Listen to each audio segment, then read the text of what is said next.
For today's video nga, hanggang ngayon naghihintay pa ako sa dalawang kalapating pinakawala natin sa terminal ng bus ng Dao. Yung pagkapakawala nga natin, saktong biglang lumakas yung ulan. Sa mga hindi pa nga nakakapanood, panoorin nyo na lang. At sa mga nakapanood naman, ito update dun sa dalawang kalapating. At sa mga sandaling ito nga, ginagaya ko pa yung pagkapakawala ko sa kalapati natin. Ba yun? Wala. Wala nang bilin pala oh.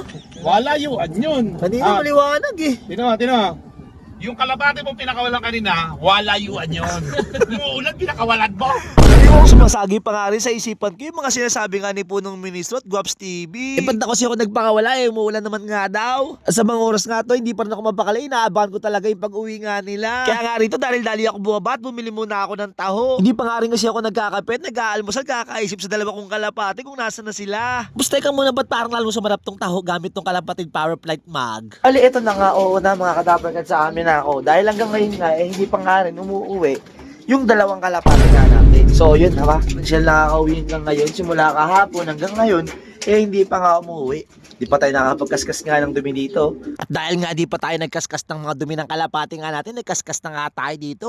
Kinudkod natin ng kinudkod para nga matanggal yung dumi. Kaso nga yung matatanggal yung plywood na flooring nga natin. Kayo mga kadabar, sa tingin nyo makakauwi pa kayo dalawa kong kalapating inabutan ng ulan. Special shoutout nga pala kay JL Duhay Lungsod. Kasabayan nga naming sumakay ng bus, kaso nahiya daw siya magpa-picture at lumapit nga sa atin. Kaya piniem niya nga ako kung pwede pa shoutout na nga lang daw. Kaya eto, shoutout sa'yo, idol ha. Bale, ito na nga mga kadabar, kasi sabihin ko na talaga yung totoo. Bali nung araw na yun, nakauwi din sila. Bali nga yung unang nakauwi ay yung puti. Kaso nga lang, di ko alam kung nung oras na nakauwi yan. Dahil nung umulan nga rin sa Pampanga, ulan din ng malakas sa North Caloocan. Bali sa North Caloocan nga kasi pinakalop nga natin at dun uwi yung kalapati nga natin dalawa. At yung checkered mukhang hapon na nga siya nakauwi. Eto, kung di ko pa tinatanong si Love Girl, hindi niya pa malalaman na nakauwi na pala yung kalapating to. Kaso nga lang, kinagabihan, pinaarga nga natin kay Mark. At si Mark na nga rin, kumuha ng kalapat natin at nagkarga. Sabi ko, subukan niya ng Big 3 pills kasi nga stress nga yung kalapati nga natin kasi galing sa Ngayon, wala ulan. pa rin sila dahil nga, pinaarga pa natin. Third lap nga ng pan race, bali, hinabol lang natin yung kalapat natin. Panglimang bitaw pa lang nila to ngayon. Tayo nakakapagkarga lagi. Sa natin yung pan race, tuwing Sabado lang tayo nakakapagkarga. Kaya naisipan ko na pumunta tayo ng Sabado. Sa Pampanga, naisipan ko na bitawan sila. Kaso nga lang, di umayon sa atin yung panahon. Kaya ayun ang nangyari. At sa tingin ko nga, nung umuwi yung checkered, nagtangay pa siya ng dagit na kalapati at tumapo dito. At narito yung video ng paghuli sa kalapating yun ng pinsan ko. Pero teka, papakita ko muna sa inyo, naging convo nga namin ni Love Girl. Ayan mga kadabarkats, kayo na bahala magbasa, ha? Yan o mga kadabarkats. At ang pinsan ko nga yung dumakma ng kalapati kasi akala ko talaga kalapati ko nga yung nakawala eh. Kaya kinabahan nga din ako sa mga oras na nga yan. Habang nag-chat kami ni Love Girl, baka may nakawala akong kalapati at baka mapusa pa. Kaya sabi ko sa kanya, wag niya patayin ng ilaw kasi nga baka mapusa talaga, mahirap na, di ba? At narito nga yung video na pandadakma ng pinsan kong si Buboy. Grabe talaga, yan talaga nangangalapati rin yan dati. Kaso nga lang, tumigil siya. O ayan ang mga kadabarkats, panoorin nyo na lang. Huli ka. Ang galing ah. Isa mo. Galing, husay.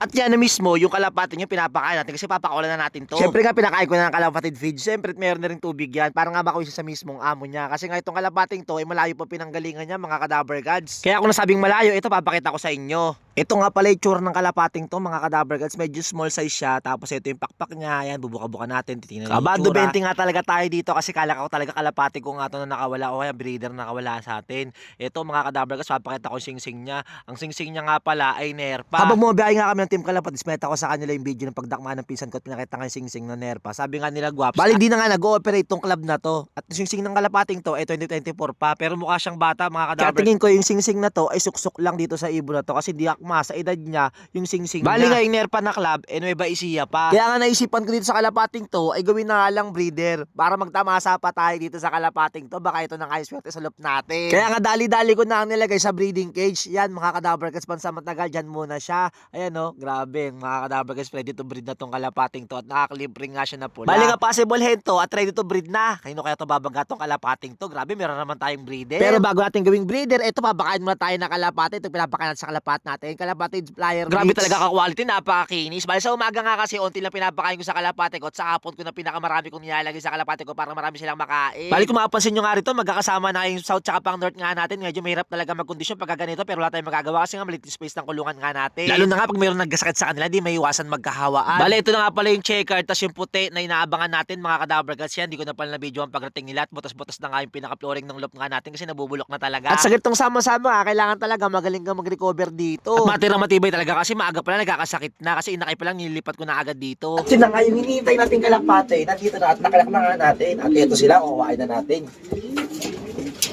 Bali, ito ay mga pinakawala nating kalapate. At ito na nga yung nasa video na ayaw lumabas yung kalapate nga natin kasi nga uulan ng malakas. Grabe no, pagkapakawala nga natin sa kalapate nga natin, biglang bumuhos yung napakalakas na ulan. Kala ko talaga di na makakauwi to at kinagabi, pinakarga natin. At shoutout na agad sa basher nga natin, nakakala brinid natin tong kalapating to. Ito para sa inyo mga kadaver gods, ito dapat gagawin dito sa mga kalapating na dagit natin. At ito na nga yung kalapate mga kadaver gods. Habang nga nasa biyaya ko, ay akala ko meron akong nakawalang breeder.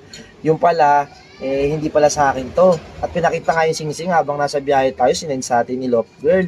Bali, ang singsing niya ay nerpa. Sabi ng mga kasama natin dun sa may sasakyan, kasi nga nag-lupist kami, di ba?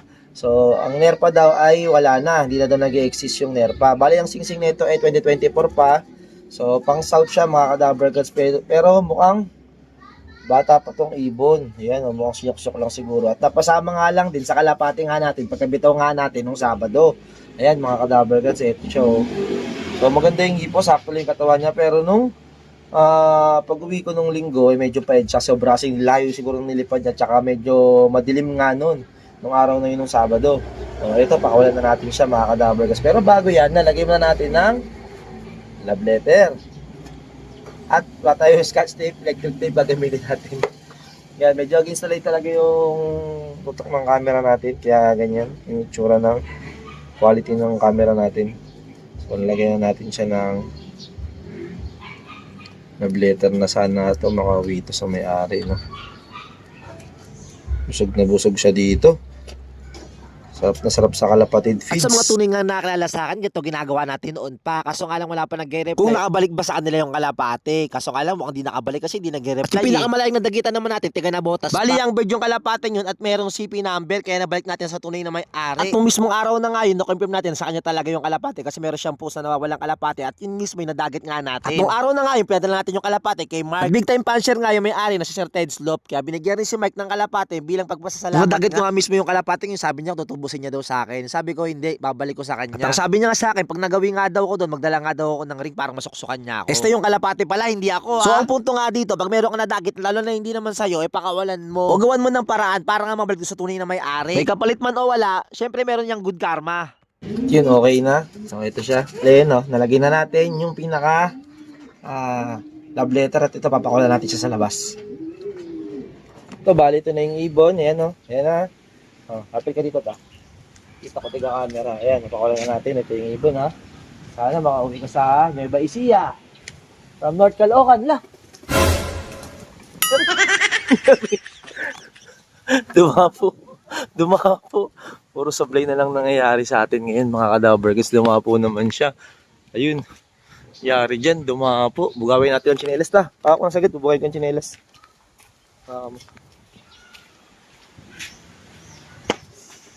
Yun. Sana. Ayun na. Sumonda na siya. Yun. Dire-diretso dun. Dire-diretso dun. Doon kasi yung parteng north. Ayan, wala na siya mga kadaver gods. So. Wala na, di na naikot dito.